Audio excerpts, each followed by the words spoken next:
because they have more seats to fill. As they get closer to having a full class, they can become more selective. You know, only kind of cherry picking the very top applicants that come in. So early is better in that sense. For some of our state schools, they have priority deadlines, which means they want to, you know, take a look at the early applications. They admit the majority of their class by the priority deadline. So again, another good sound reason to apply early in the calendar. The very specific programs, early decision, is a contract. It really is. It's a contract with the institution saying that I am going to enter a binding agreement with your institution if you choose to admit me, okay? And the language is very specific in an early decision piece. They're saying, you're saying to the college, you are my top choice, and if you do admit me, I will attend, okay? There are some schools out there that have what they call early action single choice, meaning you can apply early, you can pick only one of them, you'll be notified early, but it's not binding, okay? But you can only pick one of those to apply to. You still get a regular deadline in the spring? Yes. So regular decision generally is a set deadline. Maybe it's January 1st, January 15th, February 1st, April 1st. And all applications will be read after that point. Okay. But again, we really are encouraging kids to think about the admission season as September, October, maybe November, end of story. Move on, enjoy the rest of your senior year. Does that make sense? It makes sense for students. Yes. Will the essay topics be available this summer so that they can start working on their essays? I guess I'm also distinguishing between the Common App and the... Correct. You know, in the past, Common App has had 2 revisions over the last 3 years, and they have been ready in most cases by August 1st with a new launch. We have had students that have gone in too soon in the Common App and prepared essays for last year's questions. So I would say anytime after August 1st, you'll usually see that current application for the current admissions year. Same thing with the institutions, the universities will start to post their applications or open them up. Be aware that we're not around then. We can't be very helpful until school starts. We would not encourage you to apply or have your students apply before school starts. We can't send school materials until we're ready to prepare them, after we get all summer school grades in and get the transcripts uploaded into our Naviance account till counselors are back to be able to hit submit, write letters of recommendation, etc. You will find all kinds of negative messages out there from colleges saying, you know, apply early. We suggest you apply before school even starts. That's hysteria. There's no reason to do that, okay? Would you agree, John? Yeah. Well, why don't we go ahead and get started on our next program? All right. By the way, this is the program is for students that are considering highly selective schools. We're going to give you a little dose of kind of some of the things that are out there. It's not meant to discourage. It's meant to give you a dose of the realities. Feel free to come on down. For all of you way up there, if you come down a little bit closer, we have a lot of words, unfortunately, in this PowerPoint. We will post all these PowerPoints on our website, and we're filming them too, so you can go back and watch the video if you need to afterward. All yours, John. I feel like we should offer a little disclaimer here. Certainly, the information that you're going to see in some of the upcoming slides is not overly optimistic as you start to think about some of these highly selective schools. And a lot of it is driven by the number of applications that are on the rise. But if you're in this room and you have a student that qualifies to look at some of these highly selective schools, I think it's important to understand that it's not that they don't deserve to go to these schools, and it's not that they're not qualified to do the work at these schools. I mean, that's the difficult thing sometimes. For a lot of students, when they get to this point, this might be their first rejection. They've had a lot of control the last 4 years over grades, activities, positions, a lot of achievement. And I think sometimes it's hard when they get to this point and they feel that a particular school is rejecting them, and they start to question whether or not they can do the work at that university. And that's not the case. They can do the work at any of these highly selective universities. The students that are looking at these universities, again, are definitely qualified. It's a numbers game. And I'm going to show you some of those numbers coming up. But we also have some optimism. There are students from Glenbrook South that are certainly getting into some of these Ivies, and I'm going to show you some of that information as we go through these slides. So again, the Ivy isn't always pretty. Certainly wasn't pretty at Wrigley Field this year. It's not necessarily always pretty when we talk about Ivy League schools. 3,800 applicants to Harvard were ranked first in their high school class. Harvard turned down 1,100 students with perfect 800 scores on the SAT math exam. Princeton has had a 93.5% increase in applications over the last 9 years. So again, we're looking at some of these schools and the competition at these schools. There's little room for error, very little room for error as we look at these schools. So let's take a look at some of the acceptance rates at the Ivy Leagues. And again, as you start to look at, year over year, certainly that number is going down. At Harvard, it's from 8% down to 5.8% in 2013. Yale's down 9% to 6.7% from 2009 to 2013. So those numbers are significantly lower each year. They're becoming more and more competitive. They have more students applying, and they're able to certainly take students. So again, we'll just take a look at that graphic. Now, in terms of GPS, in 2010, if you take a look, we had 82 students apply, 11 were admitted, and we have 7 attending. And you can take a look across the graph there. We certainly have students applying to the Ivy League schools and getting in. Okay. As we look at this graph here, one of the things that I want you to notice, and what might jump out at you, is as you start to look, and I know Ann talked a little bit earlier about this, early decision, early notification, early action, single choice. As you start to look at those acceptance rates, you notice that the percentages are a lot higher. Okay, mainly again to serve the school, because those are interested students that the school knows that they're going to yield. Because again, if you have a high achieving student, Harvard's not necessarily going to get them. They might also be looking at Stanford. So they want to guarantee in terms of yielding that particular student. Okay, and so careful consideration given those early programs certainly warranted. There certainly can be advantage. Now, as you look at those percentages, and they're obviously much higher than regular decision. You're looking at 8.2 and 19.9 for Brown. It does not tell you what the achievement was of those students that are being admitted. They could be very high achieving students in that particular grouping. Okay, so it doesn't necessarily mean that they're going to take a student with a lower GPA or ACT. That's not the case. But for them, again, it's a higher yield for them. They can fill their class and know what they have in their class before they go to that regular decision pool. So again, it's a good statistic, and I'm not going to go over all the statistics.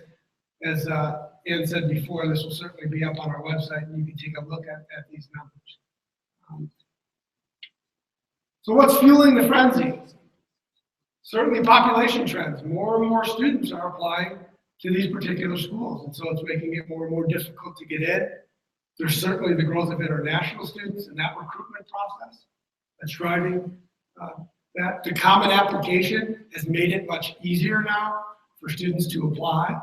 And again, it's in the best interest of schools to use a common application, because the more applications they get, the more students that they can deny, the higher that they can become in the rankings. I mean, it is a numbers game. Again, I worked on the admission side. I've gone through this. I've seen it. It is a big part of, of what schools are looking at. And certainly a surge in the number of applications. Some other highly selective schools outside the Ivy League. Again, you can kind of see where the trend is. Certainly Stanford has become more difficult over the past 3-4 years from 7% down to 5%, Northwestern from 18% down to 12.9%, MIT from 9% down to 7%. Again, you get the idea where these are going into, many of these into the single digits in terms of who they're accepting. So a reality check. 25,000 high schools in the country, each with their top 10 list of students, 250,000 students applying to the same group of 8 Ivy or highly selective schools. And what certainly the top GBS students start to become typical looking in this group. Perfect scores on the ACT, SAT, not unusual in this group. And I think, again, for students, when they look at this and say, I've got a perfect GPA, I've got a perfect ACT, and yet I didn't get into Stanford. And that's hard sometimes. That rejection can be hard sometimes. And I think, again, emotionally, the student starts to question whether or not, well, I can't do the work there. And again, I think it's important as parents to counsel your son or daughter, let them know. They could do the work at Stanford. They could do the work at Yale. They could do the work at any university in the country if they're in this group. So what are colleges looking to do? Well, they have the luxury, right, of building a class. When you have 30,000, 40,000, 50,000 applications coming in for a class of 2,000 or 3,000, you have the luxury of building the class to your needs. So as schools start to look at what they need, we call this the hook. What's the hook? And really, as we start to look at some of these highly selective schools, it really comes down to what that hook is. Are you a varsity standout player in volleyball or football? Are you, a standout in the theater? Are you a standout in band? What can you bring to that school? Are you a top debater? What types of things are you going to be able to bring to that particular school where you stand out? All schools will look for a national student body. They want that, again, that geographic distribution. They have, again, the opportunity to do that. There are no quotas in high schools. I know sometimes we get questions, and I just read a great article in the Washington Post. George Washington, actually, it's a great article if anybody wants to look at it. And they basically opened up their admission office for some reporters to come in and really look at their admission process. And it's fascinating. For me, not as much. I've gone through it and I've seen what committees look like, but I think for an outsider, it would be fascinating to take a look at, certainly what that looks like. And, they talked about, quotas. There are no quotas at high schools. They're going to take the best candidates and fill the class with what their needs are. Okay, so there are no quotas in terms of a particular high school. So how do you increase your odds of moving to Wyoming and play the French horn? You might have a good shot. Certainly getting into one of these Ivy League schools. But again, in all seriousness, it's a highly selective game. It is a numbers game.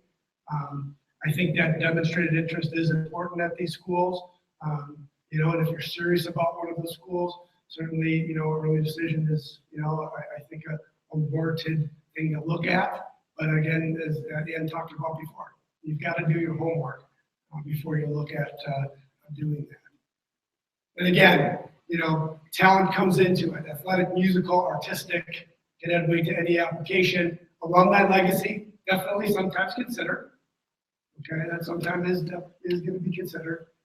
Connection to the college, not always helpful unless their name is on a campus building. That always helps as well. So that can be certainly another benefit. So the simple math of the story is that applications are up and spaces are fixed, and that's going to continue. And so, when I advise students, at least from a curricular perspective, you really have to make sure that you're taking, the toughest classes that you possibly can if you're looking at these types of schools. And I'll have some students that will come in and we'll have that conversation, where, maybe they have 4 APs and they're questioning whether or not they should take that 5th AP. And, if you're looking at some of these highly selective schools, my response will always be, I can guarantee you the students that you're going to be applying against will have a curriculum, most likely of those 5 APs in their senior year. That's the competition, And so I think it's important to think like that as you start to look at some of these highly selected schools. So I'm gonna pass it over to Ann here. She's gonna continue to talk a little bit more about this process. See, and John can do it from there, but I can't see anymore, so I have to be a little closer to the screen. You know, at times when kids are thinking about what curriculum do I need to be in, they need to be in those strongest classes and getting some of the strongest grades in those classes. But it's not the only thing, as you can see. You know, it's about then what's the hook, and it can't be in lieu of having great activities and great, you know, other kinds of experiences too. So I just have a few quotes from some admissions offices about this process. So they say, when we read applications, we don't have a list of things that necessarily we look for. Rather, we look at each applicant and his or her abilities or accomplishments that is presented in the completed application. From that large group, they select a smaller number that can bring them a varied, interesting, able freshman class. And for every applicant that's offered admissions, there are usually several others who are very similarly qualified who cannot be admitted. And that is the truth of it. I mean, you look at our scattergrams and Naviance, and it'll make your head spin to see the kinds of caliber of students that have been denied by some of these institutions. We make choices, we have very few spaces, but for the kids, it's very personal. At least they recognize that, because that's the backlash that we try to undo here. It's for the first time in their lives that they've ever really said to someone, "Here I am, what do you think?" And the frustrating thing is you want to say, you know, there's nothing wrong with you. They've got it all going on. You know, it's interesting because we have in the past surveyed our graduates, and many of them are at very prestigious, highly respected, very difficult, complex institutions, and they do very well. You know, it's not like they're not well prepared coming out of this institution. So are there specific course requirements? John just really mentioned that. The applicant pool is probably going to drive most of these decisions, but I'll have sometimes a kid that's sitting with me trying to decide in that senior curriculum if they should take one more academic or do that, you know, prestigious leadership program that they've just been selected to, peer group or something like that. You know, at some point you have to say, you know, one more good grade and one more good course probably isn't what's going to distinguish a kid's application to these places. For that kid that this is their first opportunity to be a leader, that might be a better choice for them in the application. So, you know, they already maybe see that, you know, they don't have to be in that sixth, you know, AP computer science class on top of all the other AP courses. Maybe they'd be better served by doing something in that leadership realm, right? So it's all a matter of kind of looking at their whole offerings. But I had a student one year that went on a visit down at WashU, and he came back, and boy, was he ticked off. He said, that admissions person that I met with called me a B student. And I said, well, give me more information. What do you mean by that? He goes, I have some B's, yeah, but they're honors B's. Those are really A's. But everyone applying to WashU has honors classes, and they're getting A's, you know? And so it's true. They're taking that more rigorous curriculum, but the applicant pool might be presenting a very complex place. And that's basically what this slide is saying. Most kids are taking the harder courses and getting the grades. What they don't want to do is say, hey, I'm trying to preserve a perfect transcript. I want all A's, and I'm going to take a lower level so that I can do that. That's really not a good place for them to be either. They want to be at the highest level curriculum that they can be in and earn good, strong grades. This is a quote from someone in the admissions office at Brown. It says, first and foremost, academic achievement is paramount to us in selection process. We look for students who have demonstrated that education is important to them, students who have taken the most challenging courses available, and they see that because we send not just their transcript, but the profile of our school, which says that our range of curriculum, and who have succeeded in them. We look at each student in the context of what opportunities have been available to him or her. And second, we look for a match between that student and our curriculum. So in addition to the application and the transcript and their secondary school report, they'll also see a copy of our school profile. Our school profile is on our website, which indicates what our average test scores are here, what percentage of our students have gone to college, how many of our students take APs, what APs do we offer, the entire depth of our curriculum. All that information is available. But in addition to that profile is very helpful to the student that maybe or school that maybe we don't send so many applications to. These schools visit us and they know our school and they know students before them who've been admitted from our school. And that's what's more important. They know John and I. They come and sit in our offices when they come and visit and talk with us. We visit with them at the college fair. We're in the same professional organizations together. All of that helps them, the schools, put kind of a dimension around how much opportunities are at Glenbrook South for these students, and you know, what's the level of rigor of our high school. Another quote from admissions office at Stanford: the primary criterion for admissions is academic excellence. The most important single criteria is the transcript. The ablest candidates mostly have A's in their courses, but we do find that some students with lower grades may show more real promise for strong college level work than some students with high averages. We find that the same may apply regarding test scores. Very high scores, although though they may in some cases confirm scholastic promise, it doesn't guarantee admissions to Stanford. You know, and that's really hard for a kid who has a perfect academic profile.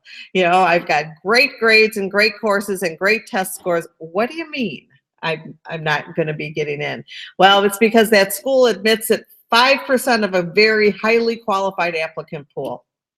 You can see, I mean, again, you can do the math, as we say. And so as a parent, you're wondering, have we given them every opportunity to make them the most competitive candidate that they can be in this? You know, this is kind of a funny quote that was in an article from a number of years ago, but they basically, did we miss out because we didn't send them to a foreign country to dig ditches, you know, so that they have something compelling to write about. We had a Harvard representative that came to our school a number of years ago and said, you know, we get a lot of hedge fund kids at Harvard. He said, but we're just looking for some good, healthy, wholesome kids. And if they write about what they're really passionate about, that comes through in an essay, you know? So it really depends on who's reading, et cetera. It's quite an interesting process. We like to obviously encourage kids that are capable, that have worked this hard, to apply to the schools that they have longed for, we are not going to discourage any of these applications. And this presentation is not meant to discourage you from having your students apply to these schools, because somebody's going to get in, right? But we also do spend good time counseling students that they're not the only show in town. There are so many quality institutions out there. How many of your students in here have intentions of going beyond the undergraduate degree? They want to go to medical school, law school, professional school of some sort. Many of them do. And so that whole process is very similar to this at the next level. They need to get admitted to those medical schools, law schools, professional schools, etc. And oftentimes, it's a lot easier to have authentic relationships with professors in smaller institutions, to have the kinds of outside of the classroom experiences when you are looking at a school where you're not competing against the highest flyers in the country. It's oftentimes a lot easier to make that next step into professional school admissions when you were the big fish in the smaller pond. Right? And we'll talk with kids about that. It's like, okay, so now you're going to take that, go into the next competitive cesspool, and then try to get the best prize coming out of that next level. Okay? The name of the school might represent some, but probably not the biggest portion of that decision about the next level. Does that make sense? So there's a lot of really quality institutions that are going to give your kids extraordinary experiences. And there are many, many people who have been successful, and they're not just coming from the same 8 institutions in the country, or a dozen institutions, if you will. So the reality of it is that students through this next process, especially if they're looking at those most competitive schools in the country, are going to be judged against criteria that you'd never use to judge another person ever again after higher ed is over. I mean, really, are you sitting around at cocktail parties talking about your ACT or your SAT scores? I certainly hope not. I don't know about you, John, but I've repressed mine. I'm really not sure if I can even remember what it was, but that might be a defense mechanism. All right, so hopefully, you know, it's not going to be your last hurrah, right? Your test score. So important, it's no different at this level than it was at for any institution. The transcript, the test scores, the essays, the recommendation, special talents, absolutely, leadership, absolutely, opportunities that they've taken advantage of, anything that makes them kind of stand outside of the box is what this next level is going to be looking at. The bottom line, colleges want to build a variety of strengths and interests in the freshman class. In doing so, they want to add geographic, cultural, ethnic, socioeconomic diversity. And when they're doing all of that, it's leaving very few spots for just that quality kid, you know? Once they take care of all their athletes that they need, and they take care of all of the legacy that they have an obligation for, and then all of their underrepresented groups and their special talents, and they've filled the debate team and the theater programs and the music programs, etc. There's a very small number of seats left in that freshman class, right? And sometimes that's what they're competing for, you know, that very, very small window. Admissions decisions often reflect the effort on the part of the admissions committee to build that diversity into their freshman class. So what we'll encourage kids to do is to take a step back, think about their uniqueness, think about what they have to offer. And sometimes, I'm telling you, our kids underestimate their contributions here. You know, I had a kid a number of years ago that came in and said, I don't have any community service. I'm just panicked that that's really going to be a negative on my college application. So I said, well, talk to me a little bit about the things you do here at school. He was a drum major in our marching band. And so that takes a great amount of time. And he had some other activities, et cetera, that he was involved in. And I said, you know, what do you do as the drum major? Well, he organized all of the routines and they, you know, communicated for all the parades. I said, you don't think that's community service? You're marching in every parade, you're performing at all these different things in our community. That absolutely is service to our community, you know. And so sometimes they underestimate. You know, a kid will put sometimes on their application that I was an assistant director for the variety show at my school. That's how they list it in their application. I'm like, well, that's a little bit. If I were on the other side and I didn't know what Glenbrook South was all about, our Grammy Award winning high school with this amazing production that we put on every year, our variety show, and the responsibility that our student assistant directors have in this, I think that you were helping the student activities person put on a talent show. That's not what our variety show is. So they need to put context around the things, build it up the way they should. We can absolutely help and encourage them to do that. But this is a pretty high flying place, and it becomes just average. You know, our kids think everybody's doing this kind of stuff. Everybody's not doing this kind of stuff. And so we will encourage them to promote the kinds of activities that they've been involved in this unique place in a way that might help assist they're actually getting a positive look in the admissions process. Last minute thought, this college application is really unlike anything that your kids have ever done. If you're sitting in this room, your kids have always won.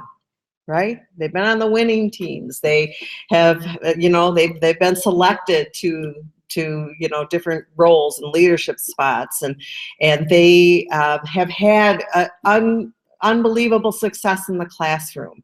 And they go into tests and come out feeling good, not feeling terrified. They're winners, you know, and at this particular point, what we need to understand and respect is that when you're looking at this process, it takes that college admissions, which is already stressful, and it just hypes it up to full throttle, right? And have an understanding of that and a reality. And then we're going to encourage them to think about fit. And even when it's fit about the Ivies, they're not all created equally. Cornell is very different than Princeton. And Columbia is very different than, you know, Harvard. They need to investigate those schools like they would any others to see about fit. And even though it may have been their life's dream to be at a particular place, it was just a name until they get into this process. Some are going to fit better than others. It's interesting, the dean, used to be the admissions dean at MIT, Mary Lee Jones, basically said what happens in this phenomenon when the certain set of schools get so competitive, it actually makes everything go up. My very first year as college counselor here, I remember having an email sent to me from a parent afterward. He was reading in the Oracle where all of our kids were going, and he was encouraged by all the, what he called the second tier schools that our kids were getting into that he thought were really fine institutions. But that's kind of the concept here, is that as some get more competitive, they really all start to rise, you know, in the offerings, and they compete with each other for these excellent students. The other thing to think about in this process, most of your highly competitive schools are need-based only for financial aid. There's not going to be any merit aid because everybody qualifies for merit aid in these. Your students, if they've done exceedingly well in the high school classroom, have merit that can be an important factor in the college admissions process. And so all students should consider looking at what that merit means, particularly those ones that you just raised your hand. They're thinking about more than a 4-year degree. Very costly, you know, to go to professional school. And so if somebody can help sponsor their undergraduate education with a very generous scholarship because they've worked that hard, that might be really a good place to be. John mentioned earlier about the honors programs at some of our largest public institutions in the country. It's really another angle that you might want to think about. It gives a student an opportunity to be in a small, academic, very prestigious setting, all the benefits of what maybe a smaller institution might have in their honors program, but the resources of a large public and the social of a large public institution. That might be the best fit for some of your bright, talented kids. So there's lots and lots of options. You want to think of it. And then I'm just going to close on this one saying, you know, some of these kids that have put a great deal of pressure on themselves to be such perfect students, such great students, sometimes are exhausted, right? And they need a break from it. It's not what they're looking for 4 more years in the frying pan, you know? And they want to go somewhere and kind of explore their interests and find out who they are. You know, that might be where some of them are, just to think about, you know what, I don't know if I want that pressure cooker for the next 4 years. That's kind of the end of our formal program. We're positive you have questions, and so we would love to say good night to those of you that don't have questions, and if you do have questions, stick around and we'll be happy to entertain them. So, Thank you. You're welcome. Sure. Excellent question. So subject matter tests, the SAT has 2 parts. The SAT 1 is the college entrance test.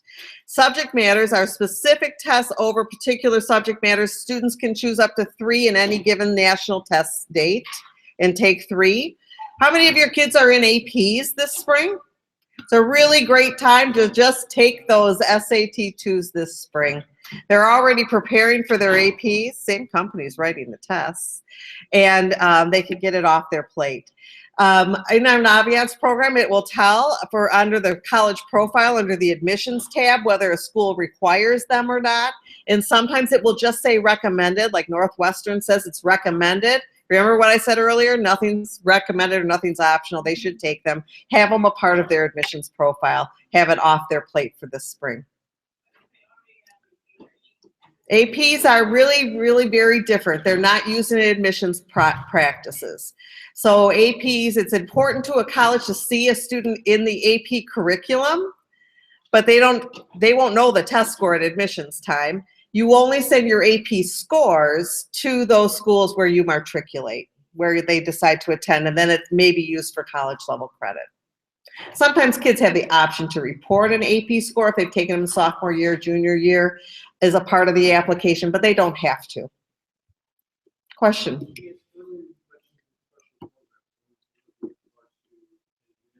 Mm-hmm.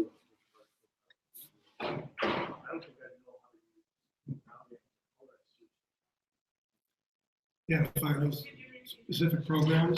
The question was, how do we find out more about some of these special programs? John gave 2 examples in our earlier presentation, 3-2 programs for engineering, accelerated med programs. Your college counselors have all kinds of lists. So we would really suggest that if you're interested in those kinds of programs in the spring meetings with us, that you bring those questions to the board, and we would be happy to give you lists of our resources on all of that. No. I don't think it's that Naviance is that sophisticated in their search procedures. Difficult. Yeah. Farming hard. Question?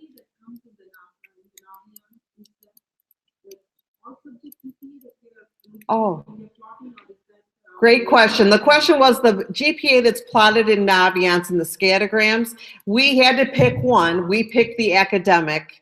And so for all students, it's the academic GPA that's plotted. And then their highest ACT. That's the weighted, yes, weighted GPA. Well, it's a great question. You know, most colleges will consider the higher of the two. To be really honest, though, the more competitive a school is, the more likely they are concerned with how they do in their academic subjects. So it's a hard question to answer straight.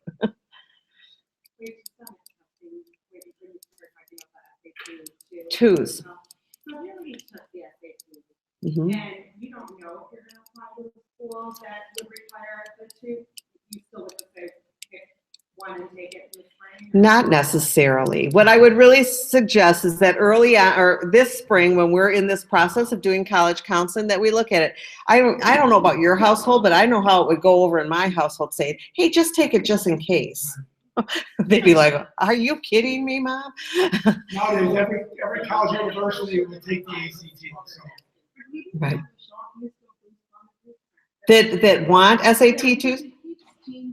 Yeah, it does keep changing. Yeah. Yeah. Now the other thing with the SAT twos is you can certainly take those in your senior year during that first semester.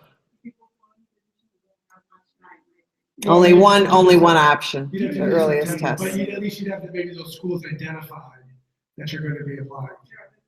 You know, You didn't have the date in the fall.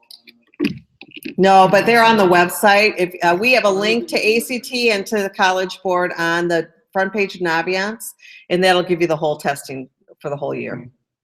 There was a question, yeah. Yeah, there are a good number of schools that still will need blind admissions. And remember, the financial aid process happens after usually admissions. There are some exceptions to that. For those of you that are thinking about an early decision, we suggest that you reach out to the financial aid offices and get some early estimates. You can do that on your own through net price calculators, but there are most admissions office will give you a very fair estimate of what the true cost will be before you make that final choice. When a kid does decide to go early decision, it's not haphazard. They have to sign in their Common App that they want to be early decision. You as a parent will have to sign. saying that you authorize that early decision, and we as a school need to sign off on it, saying we've talked to this student and family about their decision to be early decision. So it's not going to happen by accident. Yeah. Say that again. Oh, gosh, no. Oh, thank goodness, no. The sticker price? No, it's just like buying a car. There are, They're not getting you. oh, no. You're still going to be eligible for any financial aid that you are qualified for, based on your expected family contribution, which will be done after you do the FAFSA. Many of them will also have, though, a secondary financial aid form, the CSS profile, which is a little more intrusive into your assets. Are you going to be sharing this presentation with maybe some of the students who really use it? And then secondly, do you prepare kids for the college interviews for those universities that you expected or Many of the slides from this presentation, again, the kids don't have the attention span, the parents do. But yes, we do the realities of highly selective admissions with students also. And as far as interviews, we've done that our whole career, is practice interviewing with kids. Yes.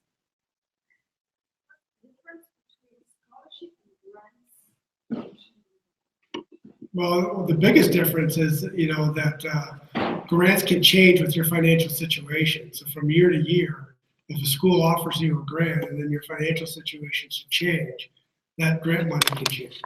As opposed to a scholarship, if you're offered a certain scholarship amount, that is not indicative of your financial situation at all. And so you're guaranteed that, that scholarship would not go away every year. So.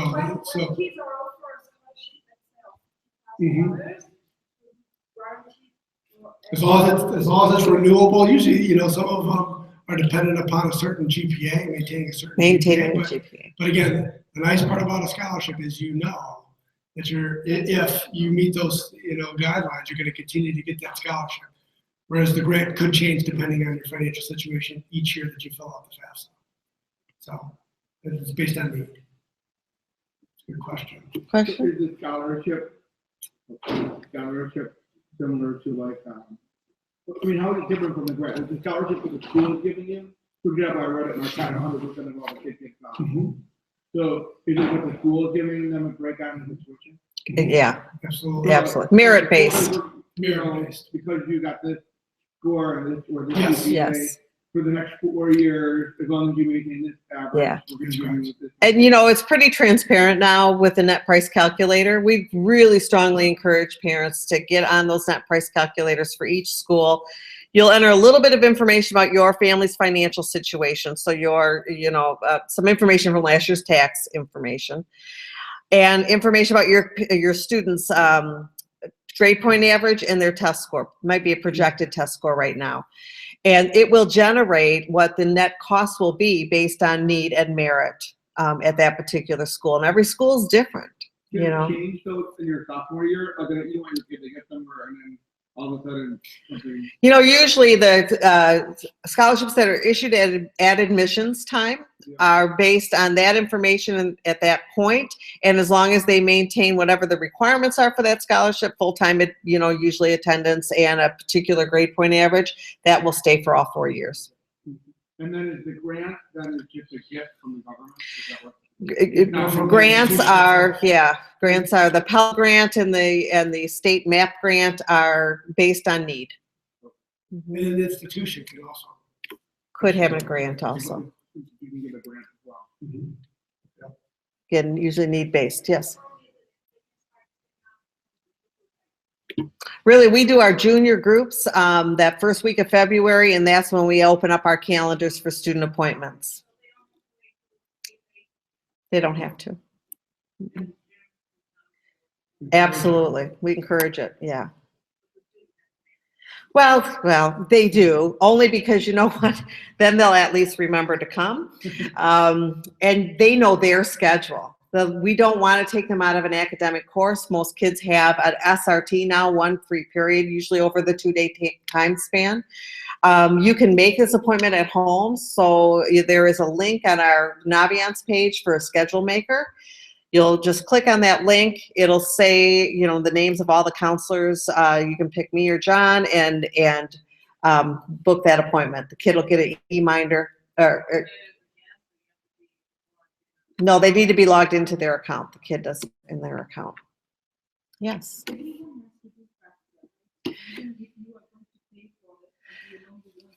Yeah. Well, I don't think we mentioned it in our presentation tonight, but we have a junior parent night in March. It will happen at Glenbrook North. We combine district together for our financial aid nights. The junior night will be in March at Glenbrook North, and then we'll have another one in the senior year. We get financial aid experts from the college that come and do our financial aid evenings. The experts have always advised our parents all to fill out a FAFSA, regardless of their financial situation, for a couple of reasons. One is, if you want your kid to have any access to the federal loan program, they need to have a FAFSA on file. And kids will qualify for loans. Some will be subsidized, some will be unsubsidized. But there are some families that have the means to pay, but they want their kid to have a little skin in the game, you know? So you take out a loan, you might be more likely to go to class every day, you know? So, but they can't get access to that without a FAFSA on file. But I think the more important reason is, and this was information I didn't even think about before I heard it from the financial aid people, is what if something changes in your financial situation? You know, God forbid you lose a parent, or parents lose their job, or there's some, you know, extraordinary medical expenses that really compromise. If a FAFSA is on file, even though you didn't have any eligibility for financial aid maybe from the first round, and situation changes, you can at least have a discussion point with the financial aid office. They can go in there and use what's called their professional judgment to make maybe an exception.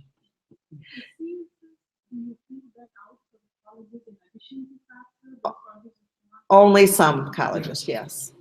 Mm-hmm. You can look up, if you go to Google search for CSS profile schools, It'll list list. all the schools that require. Correct. Mm-hmm. Any other questions? Thanks for Okay, coming out thank tonight. you. Take care. Take care.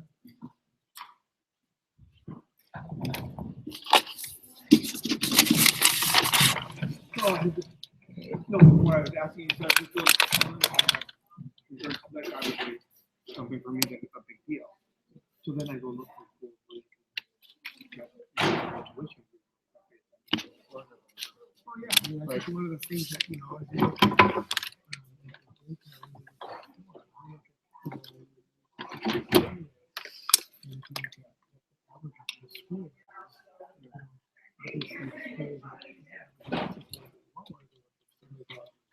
Yeah. But that, again, that never gets important to me. I think, Hi there. yeah, I still wanted to hear what you guys had to say about it. It was more important. Thanks, Rich. Well, if you're gonna go to higher education,